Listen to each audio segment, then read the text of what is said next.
Clementine by Sarah Pennypacker. Pictures by Marla Frazee.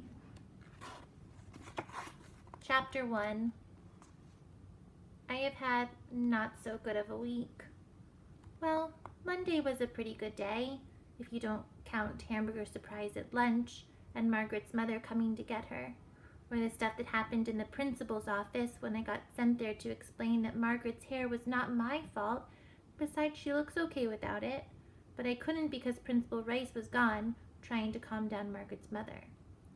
Someone should tell you not to answer the phone in the principal's office, if that's a rule. Okay, fine. Monday was not so good of a day.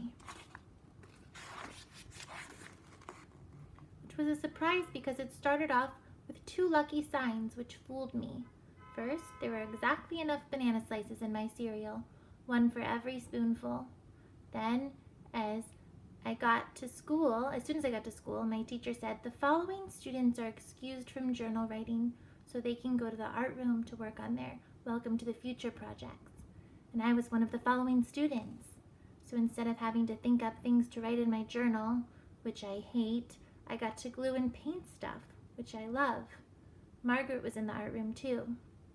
When I sat down next to her, she threw herself across the Princess from the Future mask she was gluing sparkles onto. "Remember the rules," she warned.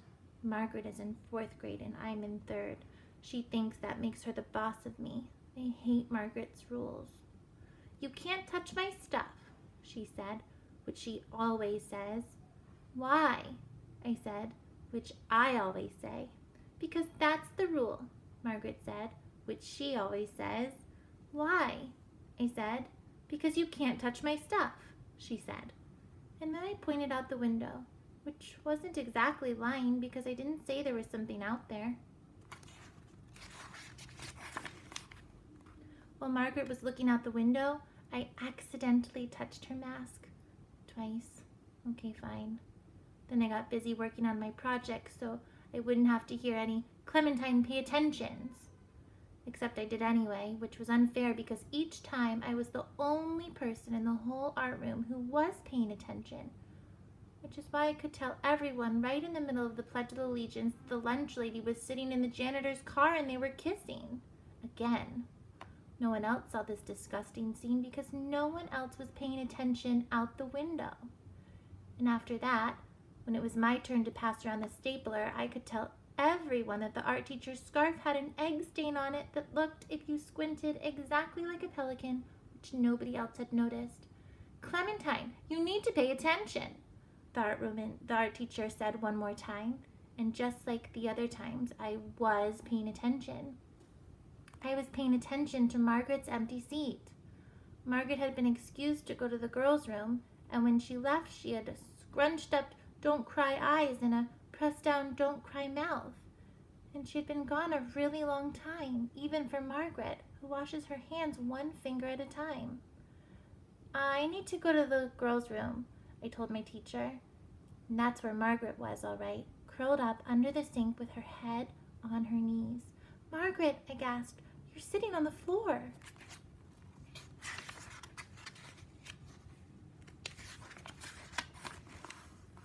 Margaret hitched herself over the side a little so I could see.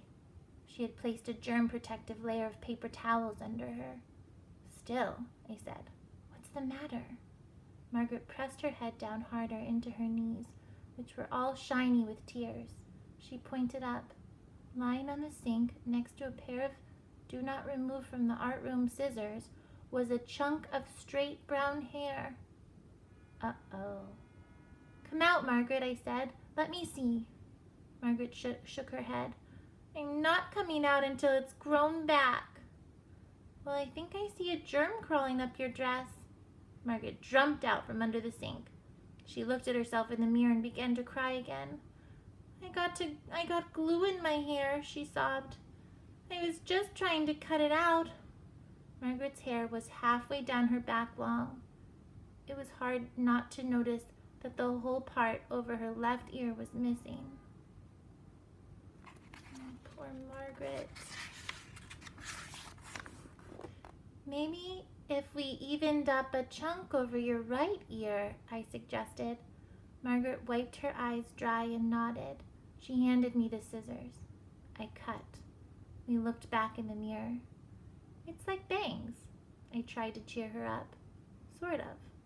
Except bangs are in front of your hair, not the sides, Margaret reminded me, and then she took a deep sigh, picked up the scissors, and cut off all of the hair over her forehead. Now the front half of her hair was all chopped off, and the back half was long and straight and shiny. Not so good, Margaret said, looking in the mirror. Not so good, I agreed. We looked at her not-so-good hair in the mirror for a really, really long time without saying anything, which was very hard for me. Then Margaret's bottom lip began to shiver, and her eyes filled up with tear balls again. She handed the scissors back to me, and then she closed her eyes and turned around. All of it? I asked. All of it. So I did, which is not exactly easy with those plastic art scissors, let me tell you. And just as I was finishing, the art teacher came in looking for us. Clementine, she shouted, what are you doing? And then Margaret went all historical, and the art teacher went all historical, and nobody could think of anything to do except the regular thing, which is send me to the principal's office. While I was waiting there, I drew a picture of Margaret with her chopped off hair. I made her look beautiful like a dandelion. Here's a picture of that. If they had a special class for gifted kids in art, I would definitely be in it. But they don't, which is also unfair. Only for math and English. I'm not so good at English. Okay, fine. But this year, I'm in the gifted class for math, and here's the bad surprise. So far, no gifts. I told Principal Rice about the problem when she got back from calming down, Margaret's mother. So far, no gifts, I told her, extremely politely. Principal Rice rolled her eyes to the ceiling then, like she was looking for something up there. Ceiling snakes, maybe, just waiting to drip on you. That's what I used to be afraid of when I was little anyway. Now I'm not afraid of anything. Okay, fine. I'm afraid of pointy things. But that is all. And boomerangs. Clementine, you need to pay attention, said Principal Rice. We need to discuss Margaret's hair. What are you doing on the floor? Helping you look for ceiling snakes, I reminded her. Ceiling snakes? What ceiling snakes? She asked. See what I mean? Me, paying attention. Everybody else, not. I'm amazed they let someone with this problem be the boss of the school. All right now, Clementine, Principal Rice said in her I'm trying to be as patient, but it's getting harder voice. Why did you cut off Margaret's hair? I was helping, I said. And then I told Principal Rice about how I'd helped her too. I'd answered the phone while you were gone. I ordered some new school pets, and I told the gym teacher we were never going to play dodgeball again. And I made 2 appointments for you. The phone kept going dead, so I guess it's busted, but at least I helped you a little. That's what I thought. There's this look they teach a person to make in principal school that's not very nice.